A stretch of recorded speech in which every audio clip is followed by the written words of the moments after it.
Ajo sot është një nga femrat më të pushtetshme në Shqipëri, pavarësisht stuhive politike që po kalon. Po flasim për Belinda Ballukun. Me një pasuri të konsiderueshme brenda dhe jashtë vendit, ajo rreshtohet në krah të femrave më të fuqishme në Shqipëri. Por shkallët e karrierës, Belinda i ka ngritur gradualisht përpara se të merrte pozicione kyçe në administratë dhe në drejtësi. Fillimet e saj, ministrja e ka patur në dritat e skenave të televizionit. Ajo ka marrë në televizion rrogën prej vitesh dhe është pikërisht ky televizion që sot shprehet se Belinda e ka harruar të kaluarën e saj.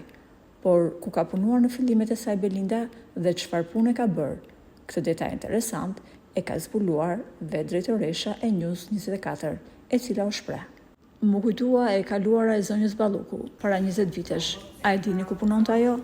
Ka qenë producentja e Kafazet të Artë, që sot kopjet e saj janë Big Brother. Në atë kohë, ky format ishte programi më i ndjekur. Aty Bela ishte producente dhe njohu median, njohu Newsin, atë News që sot e goditi në mënyrën më të pamëshirshme. E harroi të kaluarën e saj si një rrogtare që merrte rrogën te Newsi dhe u bë njëri kaq i fuqishëm dhe ato lekët e rrogës nuk i bëjnë më përshtypje. Ajo u bë mosmirnjose se goditi atë vend që i dha famën dhe emrin e parë.